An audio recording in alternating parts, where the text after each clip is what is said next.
Hello बच्चों, कल मैंने ऐसे ही इंस्टाग्राम पे रील्स कर देख रहा था तो मैंने एक पजल देखी।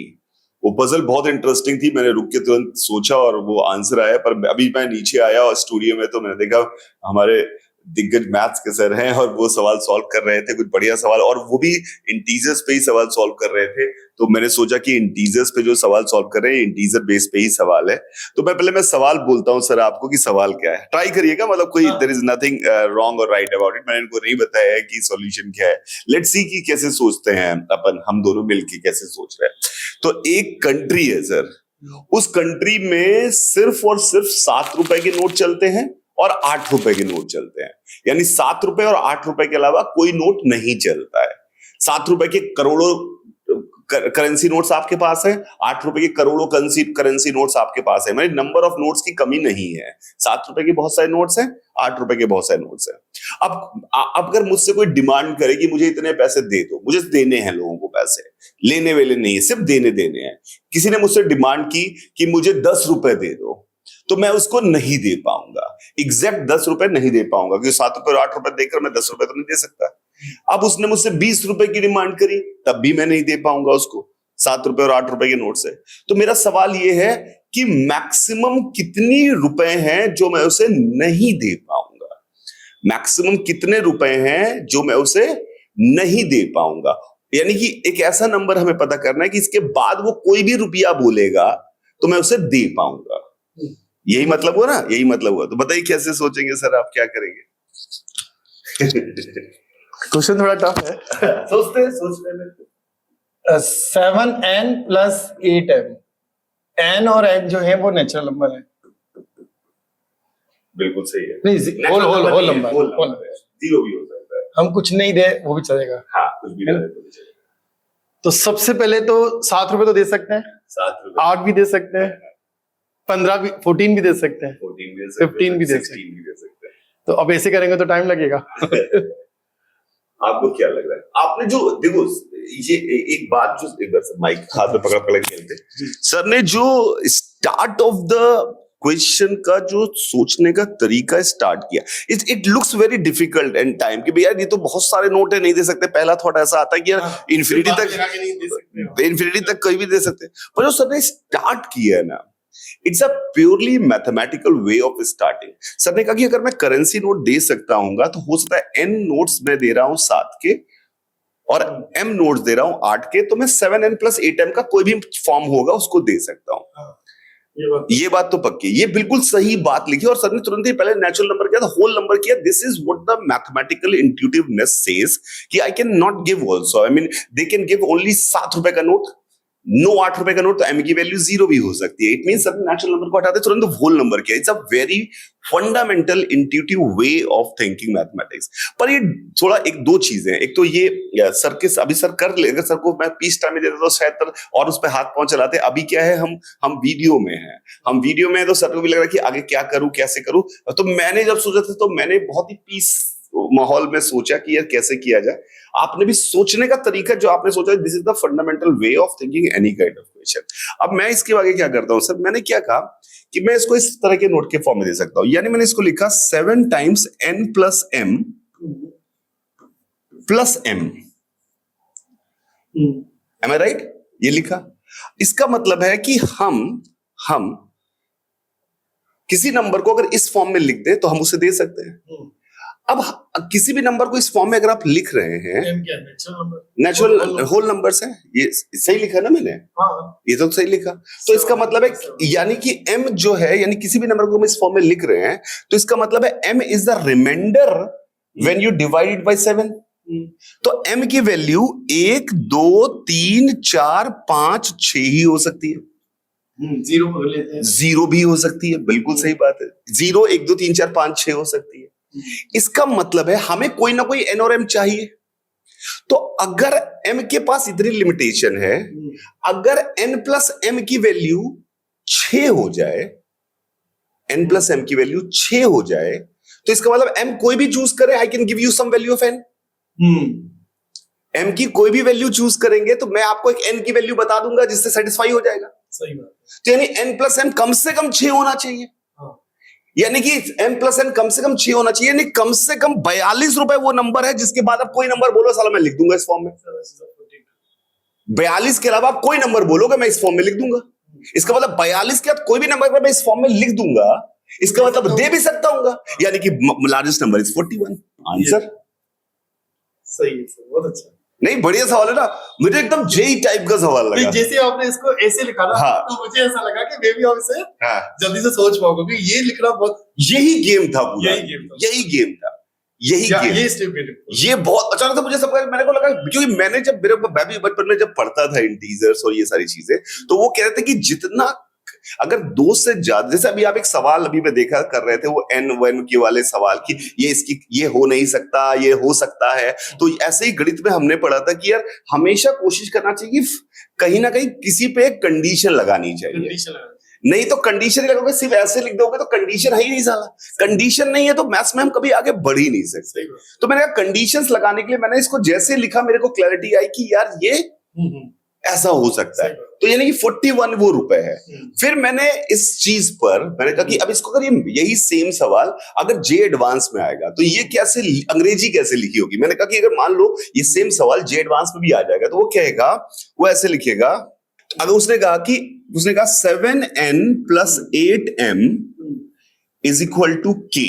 यस, जे एडवांस, अब क्योंकि जे एडवांस ऐसे तो वो थोड़ा सा उसको रेक्टिफाई करके ऐसे बोलेगा, वो बोलेगा 7n + 8m is equal to k।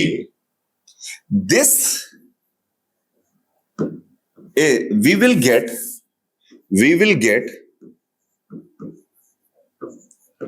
one order, अंग्रेजी, अब क्योंकि अंग्रेजी का खेल है सारा, जे advance, one ordered pair n, n for every integer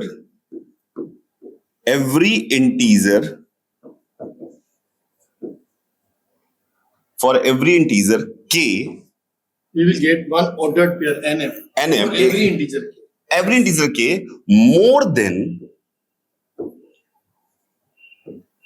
r। यानी r एक इंटीजर है, उससे बड़े हर इंटीजर के लिए हमें n और m का एक ऑर्डर्ड पेयर मिलेगा। Find out r। तो ये this the same question which comes in J advance, it will come in, I hope it will come in this form because answer is 41। yes, answer is 41। बहुत अच्छा question है। तो ये बढ़िया सवाल, जे advance like सवाल बन गया, एकदम बढ़िया सवाल बन गया। फिर मैंने इसमें और भी काम किया, मैंने अपने बेटे से पूछा, वो समझ में नहीं, वाइफ से पूछा, उसको भी लगा कि पहले बहुत इंट्यूटिव हो जाएगी यार भाई बेटे को, बेटा तो अभी समझ में थोड़ा कम आया पर थोड़ा समझ गया, छोटा है अभी, पर वाइफ तो समझ गई, उनको समझाया मैंने कि इसी तरह से जैसे मैंने सॉल्यूशन किया था उसको समझाया। फिर मैंने सोचा कि अगर ये है तो अपन इस तरह के बहुत सारे सवाल बना सकते हैं। तो मैंने अब इस सवाल को अपन अब डिस्कस करते हैं। क्या करते हैं, मान लीजिए उस कंट्री में करेंसी नोट 7 और 9 रुपए के थे, सच 7 और 9 रुपए के थे। अब इसमें प्रोसेस करते हैं कि क्या हो सकता है। तो इसमें वही सेम सवाल है कि मैक्सिमम कितने रुपए अपन नहीं दे सकते। तो 7n + 9m। हाँ, अब इसमें आपने पहले 7n + जो 8m था, उसमें जो बड़े नंबर को ब्रेक किया इन टर्म्स ऑफ छोटे नंबर, क्योंकि जितना, अगर कई बच्चे कंफ्यूज हो सकता है वो 7 को माइनस ही फॉर्म में लेके 9n, बट वो जो मेथड है उस हिसाब से मुझे लगता है कि इसी को इस तरह से कंटिन्यू करेंगे तो बेटर रहेगा। बिल्कुल सही है, सही है। अब यहां पर आ जाएगा 7n + m + 2m। अब प्रॉब्लम ये कि जो 2m है वो इवन होगा, है ना, 0 भी तो हो सकता है, 0 भी हो सकता है। तो होल नंबर है और n भी होल नंबर है, तो ये जो नंबर होगा वो क्या हो सकता है, इवन हो सकता है। तो फिर अभी प्रॉब्लम आएगी। प्रॉब्लम तो अभी भी आ ही रही है, क्योंकि अगर इवन होगा तो वो सभी संभावनाओं को रिजेक्ट करेगा सिर्फ उसके उस नंबर के बाद भी, क्योंकि अब पहले फ्री क्वांटिटी थी, m था, बहुत ही बढ़िया है ना, और अब अभी फ्री तो है लेकिन पूरी तरीके से फ्री नहीं, उसमें हमने कंडीशन चिपका दी है कि यार तुझे इवन भी होना पड़ेगा, इवन होना पड़ेगा। तो उसके बाद क्या होगा, जैसे फॉर एग्जांपल अगर हम नंबर सर्च भी कर लिया, जैसे आपने पहले 42 नंबर सर्च कर लिया था, तो उसके बाद आप ये नहीं कह पाओगे कि इसके बाद नहीं होगा, जब तक आप ये नहीं कह सकते वो पूरी तरह से फ्री था। सर ने क्या वर्ड इस्तेमाल किया कि वो पूरी तरह से फ्री क्वांटिटी है, क्योंकि वो नेचुरल नंबर था, it can have any value, but यहाँ पे remainder has to be even number. इससे फ्री नंबर ना, इसको रिमाइंडर अगर इवन नंबर है तो वो कभी फ्री हो ही नहीं सकता सर। द आंसर इज कि इसमें आंसर होगा कि there is no limit for that. Yes yes, क्योंकि रिमाइंडर 0 1 2 3 4 5 से किसी भी नंबर को लिख रहे हैं तो 3 आएगा। तो अगर 3 रिमाइंडर कहीं ऐड करके उसको ऐड करके कर सकते हैं। मुझे नहीं पता, मैंने भी सोचा नहीं उसके बाद, उसके मेरे को लगा, लेकिन मुझे दिखाई दिया कि मैंने उसका सोचा नहीं। मैंने कहा चलो आपसे डिस्कस कर, फ्री डिस्कशन करते, क्योंकि मुझे हमेशा लगता है कि हमेशा मुझे इस बात का डर नहीं होना चाहिए कि ऐसा सवाल लगाते समय कि मेरे से नहीं हुआ तो क्या होगा, नहीं हुआ तो सीखेंगे ऐसे। और यही मैं पूरे के पूरे हमारे जितना भी फ्रेटर्निटी हम यहाँ पे काम करते हैं, हम ये कभी नहीं सोचते कि लोग मेरे बारे में क्या सोचेंगे, तू ये नहीं कर पाया मैंने कर दिया, अगर तुमने कर दिया बताओ मैं भी बढ़िया है। तो क्या इस सवाल का आंसर भी कुछ आ सकता है कि नहीं आ सकता? इतना तो पता है कि अगर कंसेक्यूटिव नंबर्स हैं then we have cracked that algorithm. Yes, consecutive nodes हैं तो हमने एल्गोरिथम क्रैक कर लिया है। बट ये कंसेक्यूटिव नहीं, ये कंसेक्यूटिव नहीं है, क्योंकि अगर कंसेक्यूटिव होंगे तो आप एक फ्री क्वांटिटी को अलग कर पाएंगे और उसकी सारी पॉसिबल वैल्यूज हमारे पास है। अब यार रिमाइंडर ये हम 7 से डिवाइड करके रिमाइंडर इवन बचे, ऐसा जरूरी नहीं है। इसका मतलब है मुझे ऐसा लग रहा है कि हर बार हम कोई m और n पा पाए, ऐसा जरूरी नहीं है फॉर एनी लार्ज नंबर। क्योंकि एक फिक्स नंबर के बाद हम वो नंबर नहीं बता सकते जो ये 100% कह सके कि अब तो हम हर नंबर को बना पाएंगे इस फॉर्म में। हाँ, क्योंकि जरूरी नहीं है अभी भी ये कहीं ना कहीं प्रॉब्लम क्रिएट करेगा, क्योंकि एक फिक्स नंबर, क्योंकि हमने अगर 6 वाली कहानी है जो भी कहानी पिछली बार पढ़ी थी वो इस बार काम इसलिए नहीं करी क्योंकि रिमाइंडर इवन बचे, इसकी गारंटी मैं नेचुरल नंबर्स के लिए नहीं ले सकता। यस, तो फिर कैसे होगा? तो मुझे नहीं लगता कि इसका कोई सॉल्यूशन होगा। मेरा पर्सनल मानना है कि इसका कोई सॉल्यूशन नहीं होगा। जिसे ये तो हमेशा ऑड ही रहेगा, ये हमेशा ऑड रहेगा और ये हमेशा इवन रहेगा। हाँ, तो ये हमेशा नंबर क्या रहेगा? ये नंबर बहुत बढ़िया बात, थोड़ा थोड़ा आगे बढ़ सकते हैं, थोड़ा थोड़ा आगे बढ़ सकते हैं। तो इसका मतलब सर ने कहा कि ये जो नंबर है ये हमेशा ऑड रहेगा, ये नंबर हमेशा ऑड रहेगा, या सिर्फ m की वैल्यू 0 होने के लिए जो है पॉजिटिव इवन भी हो सकता है, n और m इवन भी हो सकता है। तो आप ये एक बात गलत थी कि ये गलत बोला था, ठीक है, गलत बोली है, तो वो बिल्कुल कुछ भी नहीं कह सकते। ऐसे कह सकते हैं इसको कि 7n को हम लिखें 8n माइनस n और इसको हम लिखें 8m प्लस n। ऐसी कोई पॉसिबिलिटी नजर आ रही है सर आपको? 8m कर दीजिए सर उसको हाँ, ये हो जाएगा तो 8 times n plus m minus n। ये सही ना सर, अभी भी नेगेटिव में इम्पैक्ट चला ये इस अभी भी वो फ्री नहीं, जो आपने वर्ड इस्तेमाल किया था वो बेस्ट वर्ड पॉसिबल वर्ड, वो फ्री नहीं है, फ्री क्वांटिटी नहीं, वो फ्री नहीं है। तो हम दोनों पे एक साथ कंडीशन चिपका पाए, ऐसा नहीं हो सकता। हम ये कह सकते हैं कि वी कैन मेक हम एक्सक्लूडेड नंबर की लिस्ट बना सकते हैं कि this form of number is not permissible and this form of number is permissible. ये हम कर सकते हैं हम कि ये एक्सक्लूडेड नंबर है, इनको परमिसिबल नहीं है, ये नहीं दिए जा सकते, एंड दिस अ पैटर्न कि ये रुपए मांगेगा तो नहीं दिए जा सकते। उसमें मैक्सिमम की कोई लिमिट नहीं बता सकते, परमिसिबिलिटी का कंडीशंस बता सकते हैं पर मैक्सिमम की लिमिट नहीं बता सकते। आई होप यही तक है। लेकिन आपने जो क्वेश्चन डिस्कस किया बहुत अच्छा क्वेश्चन था सर, मजा आया ना? बहुत 100% बहुत अच्छा क्वेश्चन था, बहुत अच्छा क्वेश्चन बना, स्पेशली जे एडवांस के पॉइंट ऑफ व्यू से मुझे, क्योंकि मैंने सोचा कि मैं हमारा तो भाई मैं जो भी बात करूं या YouTube पे हम जो भी वीडियो बनाए, it has to be aligned with why we are on YouTube। ऐसा नहीं कि रैंडम मेरे पास 50 हजारों करोड़ों थॉट्स हैं मेरे पास, हर चीज के बारे में कुछ ना कुछ दिमाग में रहता है कि यार ऐसे इस चीज को ऐसे होना चाहिए। वो मैं अभी नहीं कर सकता, जीवन में कभी करूंगा तो करूंगा, लेकिन अभी नहीं कर सकता बिकॉज अभी हमारा ड्यूटी और responsibility on YouTube is very much aligned with examinations के। दैट्स व्हाई आई थॉट कि this question is a good question because this can be there in JEE advance. Yes, this can be there in JEE advance. Thank you very much सभी को।